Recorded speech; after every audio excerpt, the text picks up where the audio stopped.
आशा करता हूं आप सब बहुत अच्छे होंगे। मेरा नाम है सिद्धांत अग्निहोत्री, स्टडी ग्लोस पे आपका बहुत बहुत स्वागत है। स्कॉट बेसेंट ने कुछ बोला है जो आपको सुनना चाहिए। ट्रेजरी सेक्रेटरी हैं ये अमेरिका के, बात करेंगे। एआई टूल्स का आज आखिरी दिन है तो आप कोर्स अवेल कर सकते हैं। कल से क्लास शुरू हुई है, आज हम इस कोर्स को फाइनली बंद करेंगे।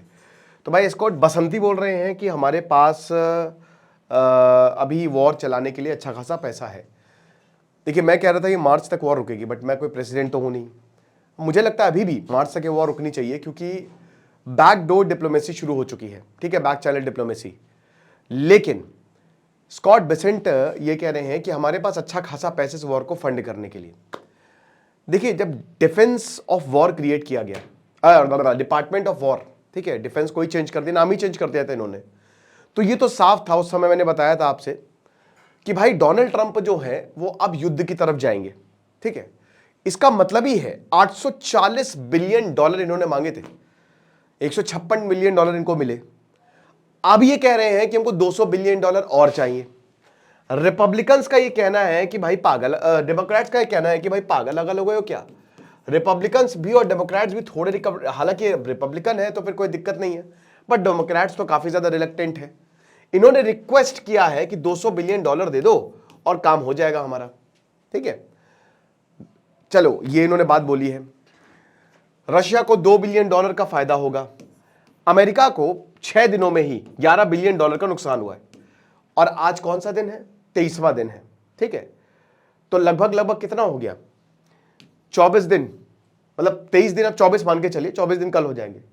तो यानी कि लगभग 44 बिलियन डॉलर का अमेरिका को लॉस हुआ है, अगर आप 11 बिलियन डॉलर से कैलकुलेट करते हो तो। चलो हम बहुत एक रफ फिगर लेते हैं, 40 बिलियन डॉलर अमेरिका के गए।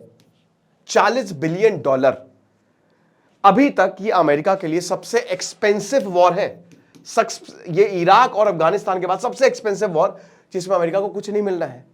चलो इराक अफगानिस्तान में तो तुम रिसोर्सेस के लिए चले गए थे, बट यहां तुमको क्या मिलेगा? इतना पैसा फूक के करोगे क्या? और एक और खतरनाक चीज बताता हूं मैं। ये बता रहे हैं कि टैक्स इंक्रीज करो, हालांकि इस प्रपोजल को रिजेक्ट कर दिया गया। हम एक एनालॉजी लेते हैं। फ्रेंच रेवोल्यूशन 1789 में आया, ध्यान से सुनिएगा। बट क्या आपको पता है कि फ्रेंच रेवोल्यूशन का सबसे बड़ा सूत्रधार था अमेरिका, यूएसए, सबसे बड़ा सूत्रधार था। ठीक है, फ्रांस और ब्रिटिश दुश्मन, लेकिन यहां पे फ्रांस ने सपोर्ट किया। मतलब देखिए क्या हुआ कि जब लड़ाई हुई तो फ्रांस ने अमेरिका को सपोर्ट किया। फ्रांस ने बोला, 1776 में अमेरिकन वॉर ऑफ इंडिपेंडेंस शुरू होता है और फ्रांस ने खूब पैसे लुटाए, खूब पैसे, टैक्स वक्त बढ़ा दिए। मतलब फ्रांस की जनता पागल हो गई। फ्रांस की जनता कहती भाई ये हमारा वॉर थोड़ी ना जो अमेरिका की वॉर में तुम बिना बात के पैसे लगाए जा रहे हो। फ्रांस को लगा एक बार वॉर जीतेंगे तो सब बढ़िया होगा, कुछ नहीं मिला। 1783 में ये वॉर खत्म हुई, अमेरिका आजाद हो गया और फ्रांस को मिला ठन गोपाल। अब ये इनके जो लुई द 16 बढ़िया एकदम महल में, लोगों का हो गया मूड खराब। लोगों ने बोला तुम्हारी ऐसी की तैसी, आर्मी को पैसे वैसे मिले नहीं थे, आर्मी ने कर दिया विद्रोह, बेस्टाइल फोर्ट की ईंट से ईंट बजा दी, एक ईंट भी नहीं रही थी, सब लूट के ले गए थे। 1789 में आ जाता है फ्रांस में रेवोल्यूशन, और उसका सबसे बड़ा रीजन था टैक्स बढ़ा दिए थे। फंडिंग जो है, इतना ज्यादा पैसा इन्होंने ले लिया था कि वो कभी वापस आया ही नहीं। सेम चीज अमेरिका में हो रही है। ये हिस्ट्री रिपीट्स इटसेल्फ।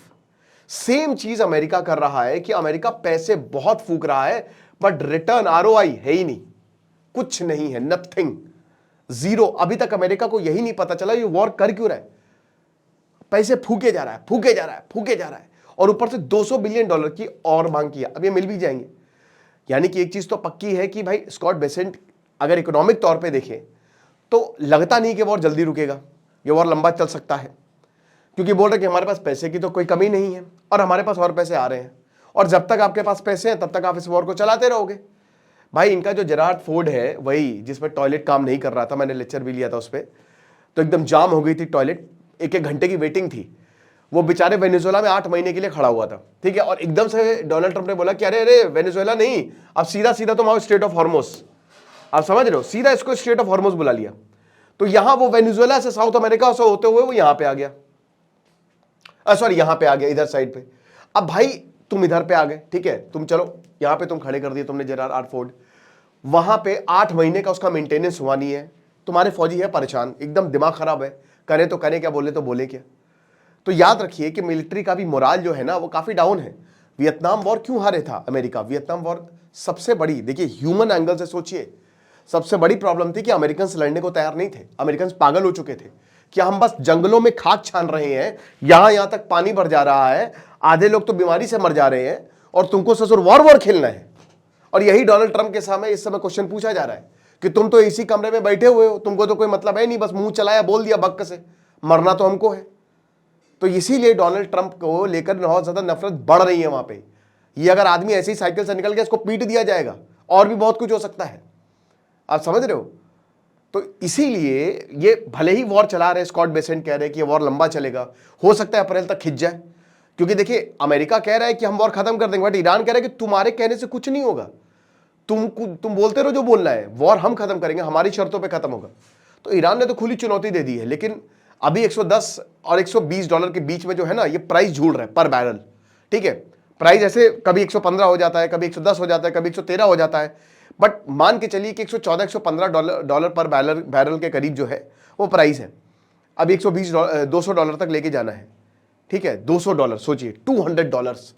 भारत में पेट्रोल 200 रुपए लीटर हो सकता है, अगर उतना प्राइस चला गया 150-200 रुपए लीटर हो सकता है। हाहाकार मच जाएगा, सारी चीजें महंगी हो जाएगी, भयंकर इन्फ्लेशन आ जाएगा। ठीक है, रिसेशन आ सकता है, जिसकी बात हम बात कर ही रहे हैं। गोल्ड के प्राइस एकदम धड़ाम से गिर गए भाई। गोल्ड के प्राइसेस आज 24 कैरेट का गोल्ड का प्राइस है 10 ग्राम का 1,28,000। तो अभी जो प्राइस गिरे थे 1,33, फिर बढ़े 1.5 लाख तक पहुंच गए, अब ये सीधा 1,28 पे चले गए। कल परसों हो सकता है और गिर जाए। तो लो भैया, गोल्ड के प्राइसेस इतने गिर गए हैं क्योंकि डॉलर देखिए, अमेरिका यही तो चाह रहा है। अमेरिका का मेन गेम तो यही कि डॉलर मजबूत हो। जितना ज्यादा डॉलर कमजोर होगा उतना ज्यादा गोल्ड महंगा होगा। और जितना, क्योंकि इस समय पूरी दुनिया में तेल की क्राइसिस है और पूरी दुनिया को चाहिए डॉलर, तो हर जगह डॉलर मजबूत हो रहा है। रुपया 93 रुपए हो गया, सबसे कमजोर है यूएस डॉलर के अगेंस्ट। तो जितना ज्यादा अब ये वॉर चलेगी, तेल की क्राइसिस आएगी। याद रखिएगा, हम ये कह तो रहे हैं कि ईरान, कि भाई ठीक है, ईरान जो है कह रहा है कि हम 200 डॉलर तक तेल ले आएंगे। मेरे भाई, तो भी सबसे ज्यादा फायदा अमेरिका को ही होगा। अगर 200 डॉलर गया तो जो पेमेंट है तुम डॉलर को ही करोगे, तो किसका डॉलर मजबूत हो? अमेरिका का। तो ये कह सकते हैं कि अमेरिका के उस हिसाब से तो भाई बढ़िया रणनीति है कि डॉलर मजबूत हो जाएगा। भाई डी डॉलराइजेशन भूल जाओ, करेंसी और वीक हो जाएगी दूसरे देशों की, और गोल्ड के प्राइसेस और नीचे जाएंगे। तो आई होप ये समझ रहे हैं। अच्छा, भारत को क्या करना है? इंडिया को भाई तो कुछ ना कुछ तो करना पड़ेगा। अब इंडिया को अपनी पॉकेट्स डाइवर्सिफाई करनी पड़ेगी, जो कर ही रहा है इंडिया। रशिया, अमेरिका, देखिए अमेरिका का यहां पे भी अपना उल्लू सीधा हुआ।